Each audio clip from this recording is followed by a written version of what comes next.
부끄러움을 덮어주시는 은혜라는 제목으로 말씀을 나누도록 하겠습니다. 파랑새라는 명작 동화가 있습니다.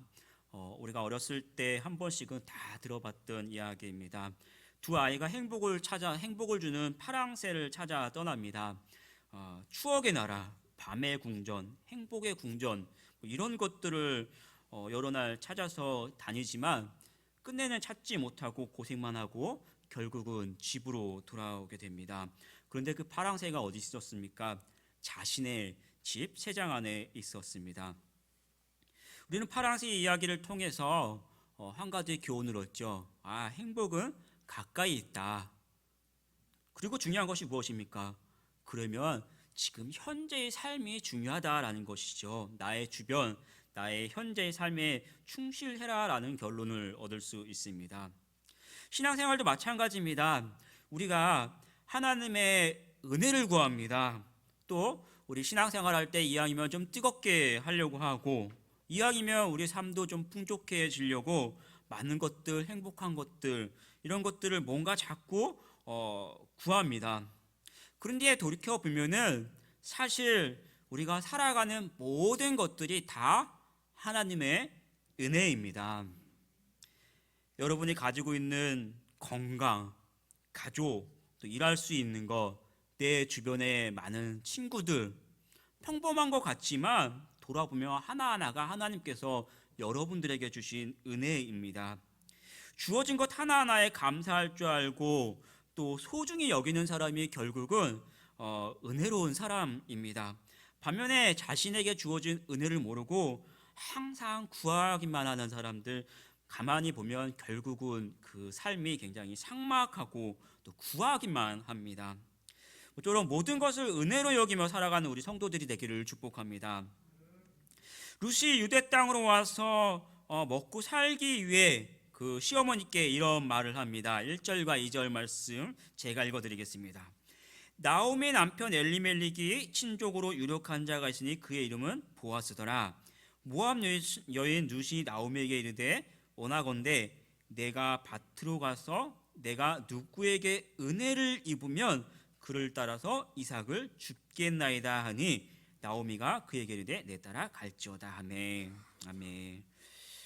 당시에는 보리를 벨 때입니다. 모압에서 이제 베들레헴으로 왔고, 그러니까 먹고 살 것이 없으니까 남의 밭에 가서 추수한 그 밭에 가서 흘린 것들을 주어다 좀 그걸로 이제 생활을 하겠다라고 시어머니에게 이야기를 하죠. 그런데 그때 뭐라고 표현을 하면 2절을 보면 내가 누구에게 은혜를 입으면이라는 단서를 달고 있습니다. 룻의 입장에서 보면 이 말이 맞죠.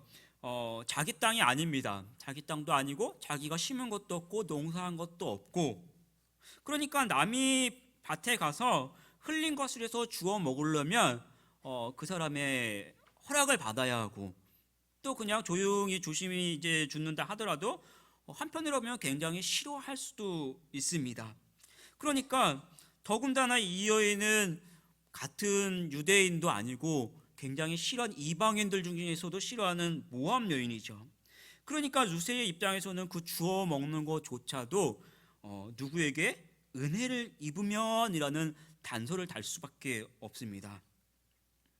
그런데 또 한편으로 보면 유대 땅의 문화가 그렇지 않았습니다. 이 레위기 23장 22절을 보면 이렇게 기록하고 있습니다. 제가 읽어드릴게요. 너희 땅에 곡물을 벨 때에 밭 모퉁이까지 다 베지 말며 떨어진 것을 줍지 말고 그것을 가난한 자와 거류민을 위하여 남겨두라. 나는 너희 하나님 여호와이니라. 우리가 잘 아는 말씀이죠. 추수를 할 때 그 모퉁이까지 다 베지 말고 일부분은 좀 남겨두라는 것입니다. 그리고 흘린 것이 있으면 굳이 그거 줍지 말고 그냥 두면 가난한 사람들이 와서 먹을 것이 없는 사람들이 자연스럽게 이렇게 함께 이렇게 동요되면서 그것을 베어 먹고 그렇게 하라는 것이죠. 그러면 가난한 사람들이 와서 그것을 베어 먹게 됩니다. 가만히 생각해 보면 이 제도가 율법으로 형성됐다는 게 굉장히 재미있는 제도입니다. 내가 심지 않고 남의 것을 먹는다라는 건 어떻게 보면 우리 시각으로 보면 굉장히 부끄러운 일이죠. 없는 사람들이 해야 하는 그런 일입니다. 그런데 한 가지는 또 뭐냐면 그 부끄러운 와중에도 내가 줍던지 아니면 배던지 일을 해야 그만큼 먹을 수 있다는 사실이죠. 내가 어느 정도 수고를 하게 되면 그 상황은 지금까지 농사 졌던 것이 없었으니까 상황은 조금 안타까웠을지 모르지만 일하는 그 수고 때문에 같이 먹을 때 어느 정도는 당당함이 있다는 사실이죠. 이것을 잘 보여주는 것이 우리나라 제도를 보면 대학에 가면 근로장학금이라는 것이 있습니다. 마찬가지로 근본 취지는 형편이 어려운 학생들을 돕는 그러한 취지로 세워졌죠. 그런데 그 장학금을 줄 때 그냥 주지 않습니다. 어느 정도 학생들에게 일정한 일을 시키고 그 일에 대한 그 금액을 장학금의 명목으로 지급합니다. 어떻게 보면 근로장학금이라는 것도 조금 가난하거나 불쌍하다라는 그런 시각으로 보일 수도 있지만 학생들 사이에서는 전혀 그런 시각이 없습니다. 오히려 굉장히 인기가 많습니다. 왜입니까? 똑같이 일해서 일한 대가에 대해서 내가 받는다라는 것이죠. 이 남이 밭에서 주워 먹는다라 할 때 불쌍한 것과 한편으로는 거기에 대한 당당함과 또 한편으로는 아니지 내 것이 아니니까 은혜라는 것이 동시에 있습니다. 율법은 이것을 제도화해 놓은 것이죠. 부득이해서 남의 농사진 것을 먹지만 그냥 가져오지 않고 배든지 줍든지 일을 해서 먹습니다. 그래서 한편으로는 당당함이 함께 있습니다. 그래서 나그네와 고아와 과부들이 자연스럽게 추수밭에서 같이 땀 흘리면서 죽는 추수를 하게 됩니다. 여러분 한번 제가 물어보겠습니다. 그러면 오늘 룻이 먹을 것이 없어서 남이 밭에서 추수할 때 그것을 같이 이제 주워서 오는데 이것이 당연한 것입니까? 은혜입니까? 대답이 없으시죠? 은혜죠, 은혜. 내가 비록 이래서 먹는다 하더라도 그것은 하나의 어떤 이제 명목이 되는 것이고 근본적으로 내 땅도 아니고 내가 심은 것도 아니고 내 것이 아니기 때문에 남의 것을 먹는 것은 은혜입니다. 그런데 사람들은 당연하게 그것을 먹게 됩니다. 당연한 것 같지만 룻은 은혜로 여길 줄 아는 그런 여인입니다. 가져다 먹는 거 아무도 신경 안 쓰고 나도 일하고 아무것도 아닌 것 같지만 누군가 나에게 허락해야 하고 내게는 그래야만 내게는 시어머니와 먹고 살 수 있는 그런 유일한 방법이고 이 은혜만이 내게 생명이다라는 그런 생각이 간절했던 여인입니다. 우리도 살면서 그럴 때가 있죠. 여러분 먹고 내가 좋은 직장 가서 벌어서 내가 일해서 벌어서 먹고 사는 것들 당연하게 생각합니다. 그렇죠? 내가 일했으니까 거기에 대한 대가를 당연하게 생각합니다. 하지만 모든 것이 하나님의 은혜입니다. 하나님이 여러분에게 주시지 않으면 결국 내 것이 아닙니다. 은혜로 여길 수 있는 마음을 갖기를 축복합니다. 흔히 그렇게 표현하는 분들이 참 많이 있습니다. 원수 같은 뭡니까? 남편. 원수 같은 남편, 원수 같은 아내라고 표현합니다. 굉장히 같이 있으면서 어떻게 가족 가운데 그렇게 표현할까요? 그렇게 표현하면서도 막상 떠나고 보내면은 그제서야 내 인생의 가장 소중한 사람이었구나라고 생각하죠.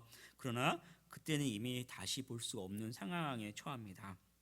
사랑하는 나의 가족과 함께하는 것들 평생에 얼마나 큰 은혜입니까? 여러분들 매일 일하는 곳이 아침에 일어나면 그냥 오늘도 힘들다 그러면서 출근하지만 지겹다 그만 갔으면 좋겠다 라고 하지만 매일 눈 뜨고 일할 수 있는 직장이 있다는 것을 얼마나 행복합니까? 여러분이 아침에 눈을 뜰 수 있고 또 내가 무엇을 할 수 있는 건강이라는 거 얼마나 큰 은혜입니까? 오늘 우리가 이렇게 한자리에 모여서 하나님 앞에 나올 수 있는 것들 얼마나 큰 은혜입니까? 때로는 돌아보면은 매주 주일날마다, 아니면 어떤 분들은 수요일 금요일 새벽까지 매일 나오려면 힘들고, 아이고 귀찮다, 힘들다, 때로는 좀 어디 좀 가고 싶다라고 투정도 부리지만 옛날 이야기죠. 요즘 같을 때는 아이고 주일에 좀 교회 좀 갔으면 좋겠다라고 하지 않습니까? 코로나 초기에 제가 이제 예배를 끝내고, 그때는 이제 저희 교회에서는 오후 예배가 없었는데 일찍 끝나고 가라고 그러네요. 또 교회는 이제 굉장히 싫어했잖아요. 가라고 해서 주일날 일찍 퇴근을 하려고 그러니까 마음속에 굉장히 찝찝함이 생깁니다. 주일 성수 안 한 것 같은 그런 느낌. 그죠? 그런데 이렇게 우리가 함께 모여서 예배 드릴 수 있고 함께 모일 수 있는 것도, 또 내 주변에 있는 우리 사랑하는 교우들이 함께 있다라는 것도 얼마나 큰 은혜입니까? 살아가는 것이 당연하다라고 표현하지만 하나하나가 하나님의 은혜입니다.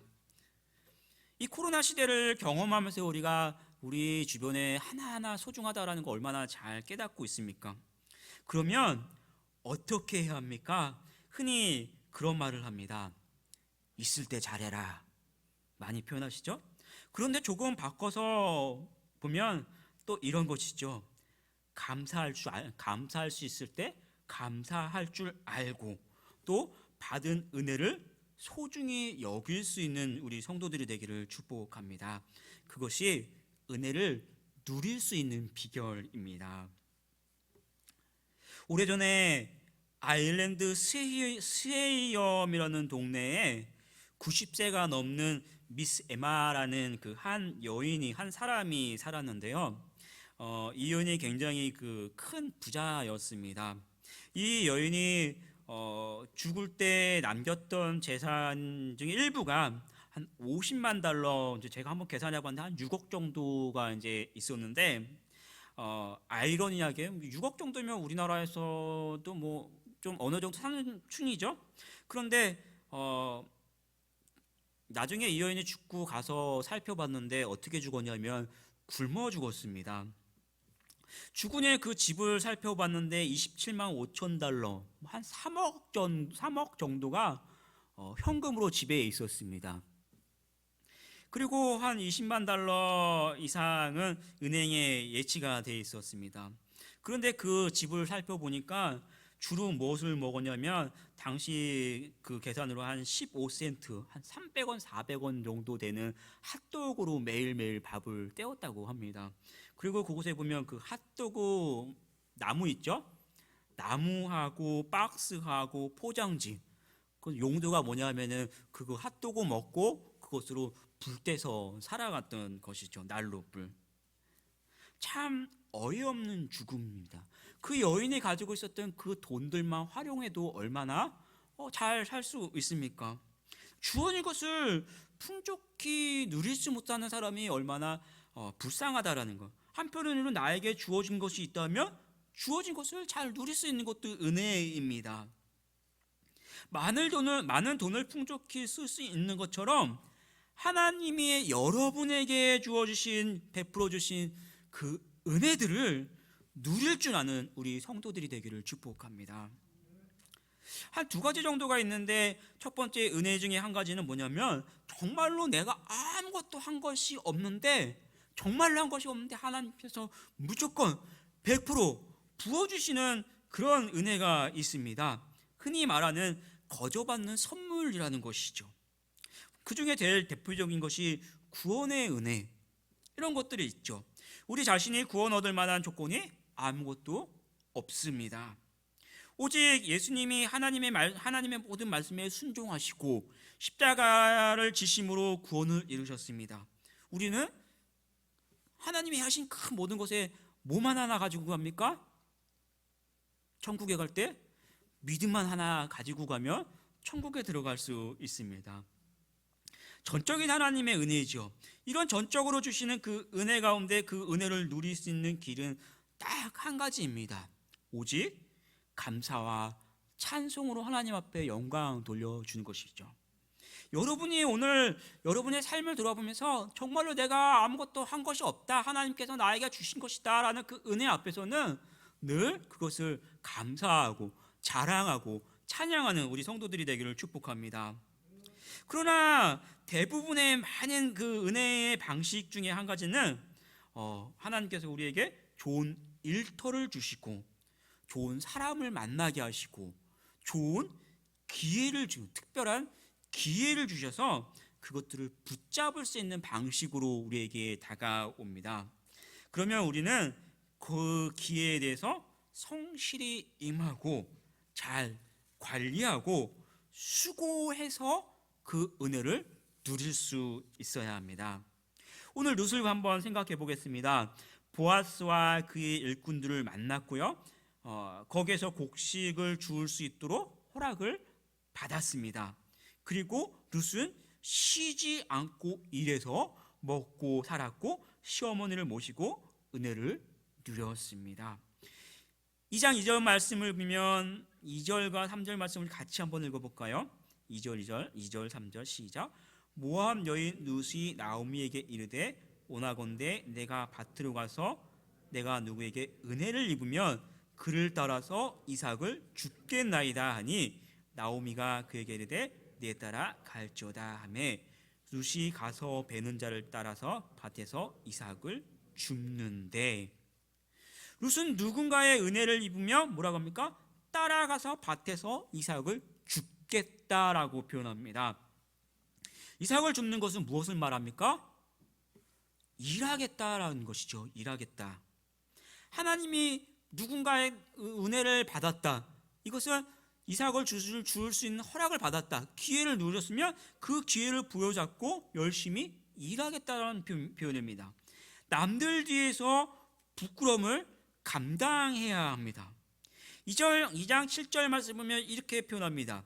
그의 말이 나로 베는 자를 따라 단 사이에서 이삭을 줍게 하소서 하였고 아침부터 와서는 잠시 집에서 쉰 외에 지금까지 계속하는 중이니이다.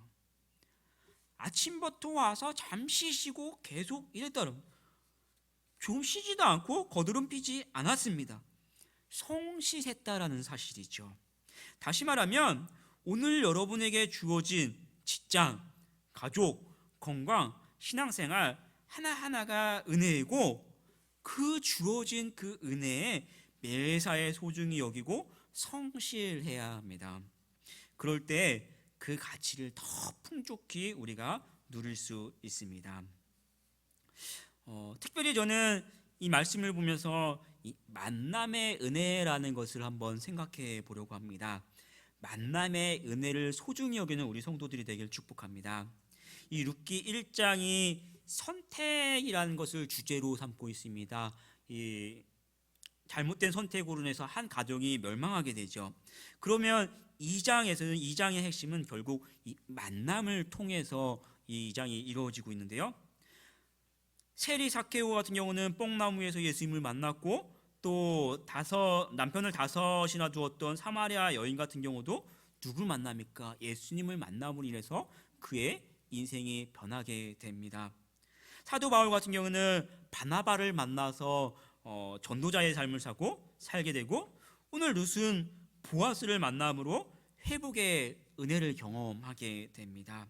우리가 인생을 살면서 누구를 만나느냐라는 사실만큼 중요한 것이 없습니다. 내가 누구를 만났을 때 인생이 변할 수도 있고요, 어떤 사람을 만나고 어떻게 행동하느냐 따라서 고생하기도 하고 일이 잘 풀리기도 하고 때로는 믿음을 잃을 수도 있고 믿음이 더 성장할 수도 있습니다. 여러분들의 삶 속에서 항상 신중하고 소중히 여겨야 할 것 중에 한 가지가 만남입니다. 만남. 특별히 여러분 주변에 믿음의 사람을 가까이 하도록 항상 힘쓰기 바랍니다. 같이 한번 따라할까요? 점심 먹고 시간이라 조금 피곤할 수 있습니다. 믿음의 사람을 가까이 하라. 네, 교회에서는 우리가 당연하게 생각하지만 여러분 삶의 터전, 특히 이웃들, 특히 직장, 특히 나의 가족들 속에서 항상 믿음의 사람들을 가까이 하는 그런 우리 성도들이 되기를 축복합니다. 그리고 여러분들의 이 자녀들의 교사, 또 자녀들이 가지고 있는 그 직장에 많은 사람들, 또 가족이 믿음의 사람을 만날 수 있도록, 우리 자녀들, 특히 배우자들, 이런 사람들이 항상 믿음의 배우자 만날 수 있도록 그들을 위해서 항상 힘써서 기도해야 합니다.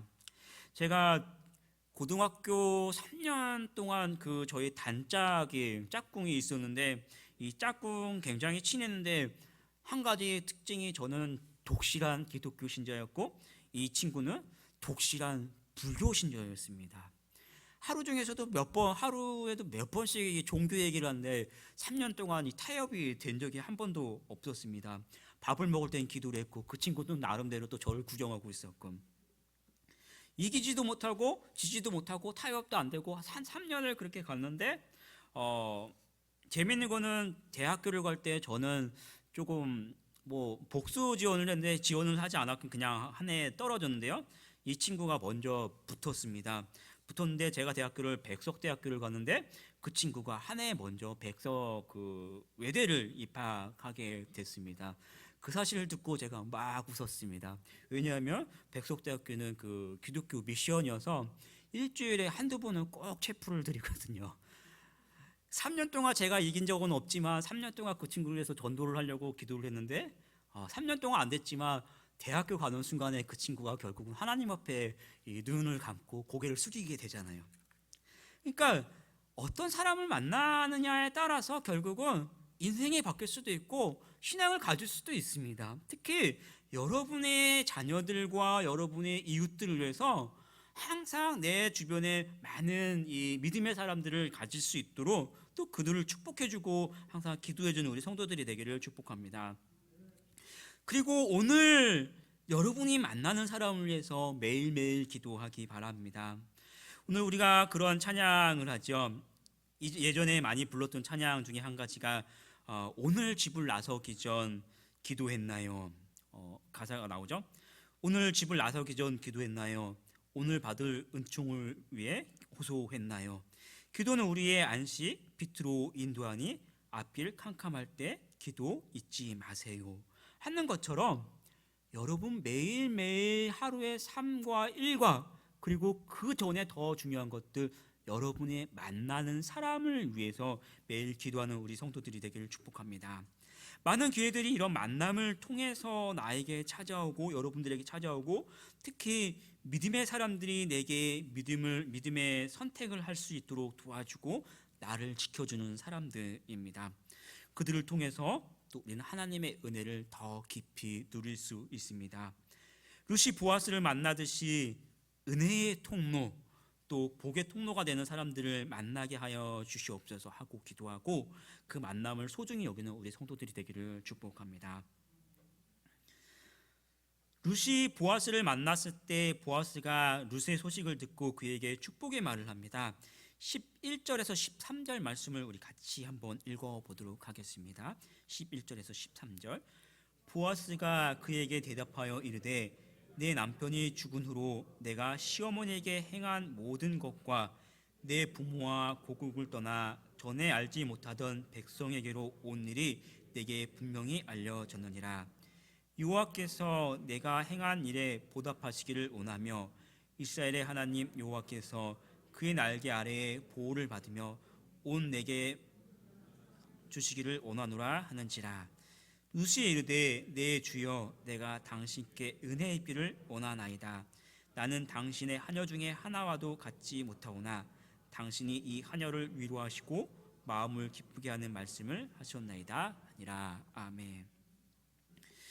루시 어려운 속에서도 시어머니를 잘 모셨고 열심히 일해서 이제 그 대가로 하나님의 상을 주신다. 그러면 이것은 은혜가 아닙니다. 행위에 대한 보상이 되죠. 룻은 남편이 죽었고 가장 비참한 상황입니다. 그래서 11절을 보면 전에 알지 못하던 백성에게로 온 일이 분명히 알려졌느니라.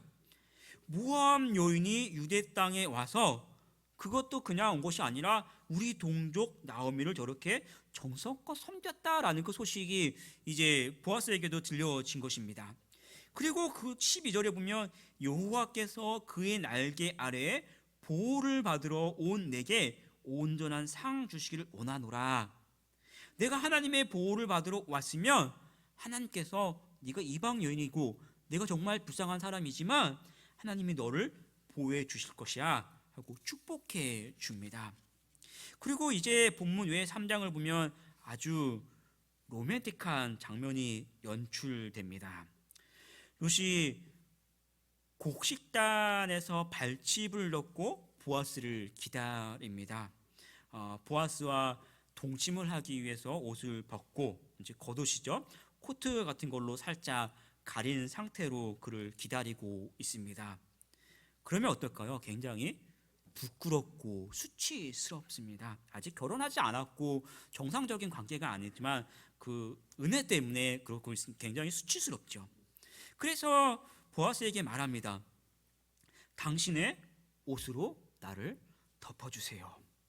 당신이 기업을 물을 자입니다. 이때 한번 생각해 볼 필요가 있습니다. 보아스는 굉장히 한편으로 신앙이 있는 사람이었죠. 그러면 그렇게 대답할 수도 있죠.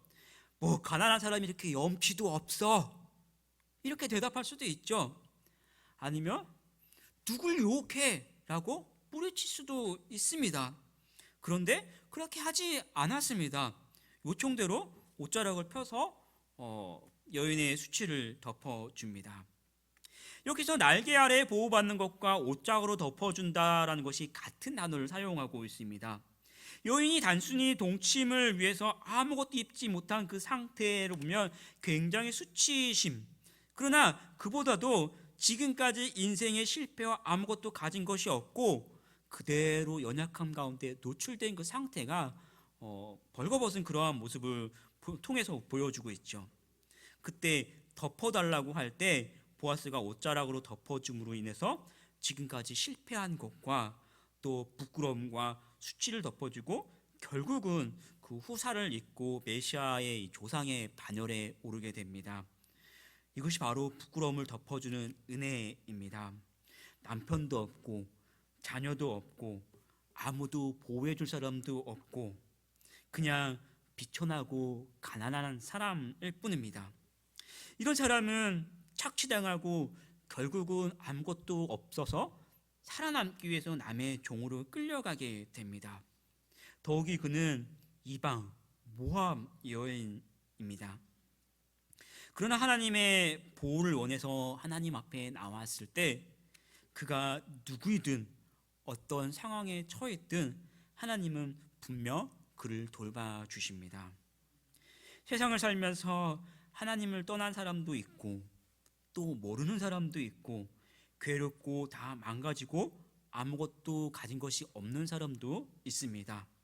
그래서 차마 하나님 앞에 나올 염치도 없는 그런 사람도 그런 때도 있죠. 또 살아가는 것이 낙도 없고 희망도 없습니다. 이래도 남위에서 살아가고 소망이 없습니다. 그런데 성경은 우리에게 그것을 보여주고 있습니다. 누구든지 오라, 누구든지 오라 이렇게 말씀하고 계십니다. 그러면 하나님은 분명히 그를 보시고 반드시 하나님의 넓으신 품으로 품어주시고 그곳에서 새로운 삶과 영원한 미래가 시작됩니다. 그것을 오늘 룻기 2장에서 보여주고 있습니다. 여러분이 가지고 있는 지금의 여러분의 모습들, 여러분의 처지 아무런 상관이 없습니다. 내가 잘났던지 못났던지 가진 것이 많든지 없든지 잘 되든지 못 되든지 믿음이 좋든지 나쁘든지 하나님은 단순히 하나님의 은혜를 사모하며 하나님 앞에 나온 모든 백성에게 은혜를 베풀어 주십니다. 특별히 예수 그리스도의 그 보혈로 통해서 우리가 가진 그 죄의 수치들을 다 감싸 주시고 여러분의 연약함들을 다 감싸 주시고 덮어 주십니다. 하나님 그리고 하나님 나라의 유업으로 여러분에게 베풀어 주십니다. 우리는 하나님의 약속의 부르심에 응답하고 예수 그리스도의 보혈로 덧입혀져 이제는 하나님의 넓은 날개 아래서 돌보심이 그 은혜로 살아가는 사람들이 바로 이곳에 모인 우리 모든 성도들입니다. 하나님의 독생자 예수 그리스도를 십자가에 죽이기까지 우리를 사랑하셨고 구원의 은혜를 베풀어 주셨습니다. 그러면 우리가 더 이상 무슨 은혜를 더 구할 수 있습니까? 우리가 그냥 항상 그렇게 기도하죠. 하나님, 더 큰 은혜를 주십시오. 하나님, 나에게 은혜를 베풀어 주십시오. 하나님 그렇게 생각하실 것 같습니다. 내가 사랑하는 나의 독생자 예수 그리스도까지 십자가에 죽기까지 너를 사랑하시고 다 줬는데 무엇을 더 주실 것이 있고 우리가 무엇을 더 구합니까? 이미 은혜는 여러분에게 다 주셨습니다. 주신 은혜를 우리가 깨닫고 감사하고 찬양하고 누릴 수 있는 우리 성도들이 되기를 축복합니다. 파랑새가 가까이 있듯이 매일매일 삶 속에서 그리스도의 구속의 은혜, 하나님의 돌보심의 은혜를 기억하고 기뻐하고 감사하는 삶 살아가는 우리 성도들이 되기를 축복합니다. 보아스는 은혜의 주체가 되신 우리 하나님의 모습을 보여주고 있습니다. 그는 추수의 주인이었죠.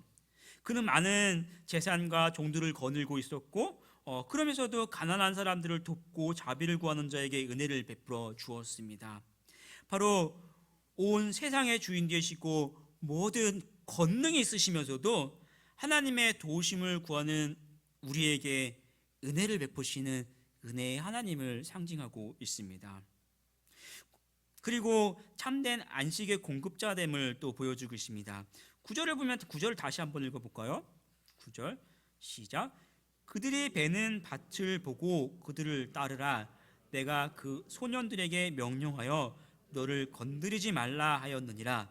목이 마르거든 그릇에 가서 소년들이 기러온 것을 마실지니라 하는지라.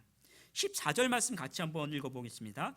식사할 때 보아스가 룻에게 이르되 이리로 와서 떡을 먹으며 내 떡 조각을 초에 찍으라 하므로 룻이 곡식 빼는 자 곁에 앉으니 그가 볶은 곡식을 주매 룻이 배불리 먹고 남았더라. 단순히 그냥 먹고 사는 것을 베풀어 줄 뿐만이 아니라 오늘 하루하루 삶 속에서 지금 내가 먹고 지금 목마를 때 또 배고플 때 나의 잔에 가서 나의 종들이 길러온 그 물을 먹고 나의 그릇에 있는 그 떡을 먹어라. 참된 안식을 공급해 주신 것이요 주고 있습니다. 보아스는 룻에게 풍성한 것을 풍성한 먹고 마심을 공급해 줍니다. 우리 주님도 우리에게 생명의 떡과 생수가 되십니다. 보아스가 룻에게 풍성함으로 초대하듯이 우리 주님도 우리에게 수고하고 무거운 짐진 자들아 다 내게로 오라. 내가 너희를 쉬게 하리라 하고 풍성함으로 우리를 초대하셨습니다. 또 우리 필요에 대해서 굉장히 풍성하게 충족함으로 베풀어 주셨습니다. 보아스가 추수하는 종들에게 룻을 꾸짖지 말고 단에서 한 줍씩 일부러 이삭을 빼어 흘리라고 이야기합니다. 그래서 룻이 한 에바쯤 주었고 그 한 에바로 시어머니 나오미야 배불리 먹을 수 있었는데요. 이 한 에바가 얼마나 되는 줄 아십니까?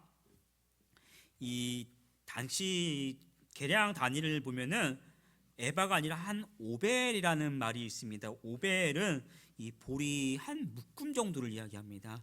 보리 한 묶음을 털면은 한두 사람이 하루 정도는 먹을 수 있어요. 한 오멜이. 그런데 이 에바는 이 오멜의 한 10배 정도 되는데 양이 어느 정도냐면 바구니로 한 바구니 정도.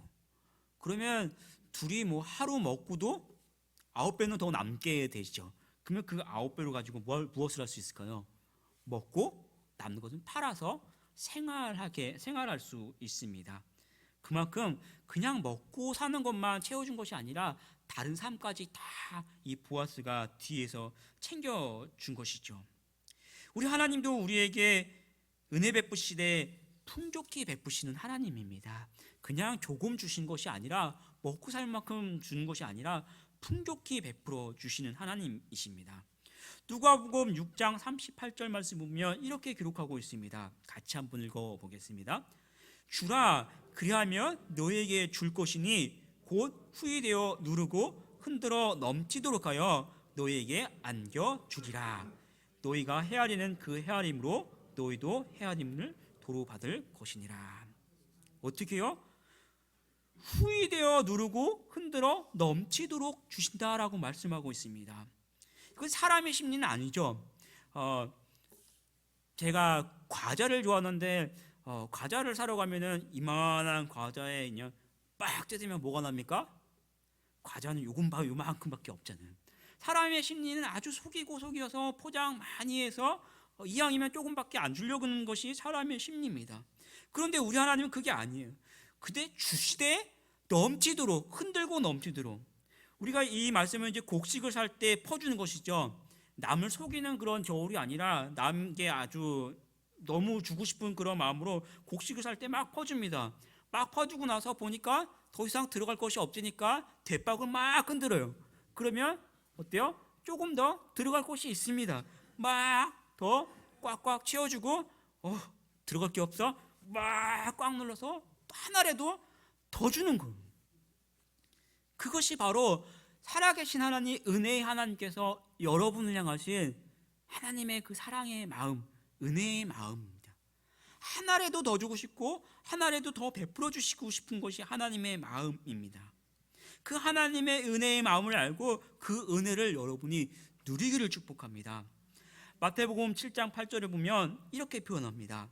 구하라 그리하면 너희에게 주실 것이요 찾으라 그리하면 찾아낼 것이요 문을 두드리라 그리하면 너희에게 열릴 것이니. 구하는 거, 찾는 거, 두드리는 거 우리식으로 생각하면 쉽게 말하면 하나입니다. 기도해라. 하나님 앞에 좀 얘기해라. 똑같은 말을 3번이나 표현해요. 구하라, 주신다. 찾아낸다. 열릴 것이다.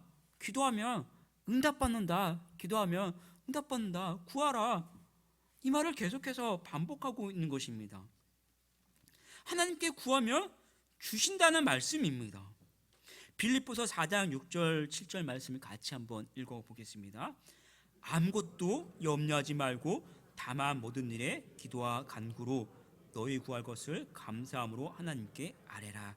그리하면 모든 지각에 뛰어난 하나님의 평강이 그리스도 예수 안에서 너희 마음과 생각을 지키시라. 아멘. 사랑하는 성도 여러분, 인생 속에서 힘든 상황이 오고 내 힘으로 안 될 때 언제든지 하나님 앞에 나아가시기 바랍니다. 그래서 후회 주시는 우리 하나님의 은혜를 경험하는 우리 성도들이 되기를 축복합니다.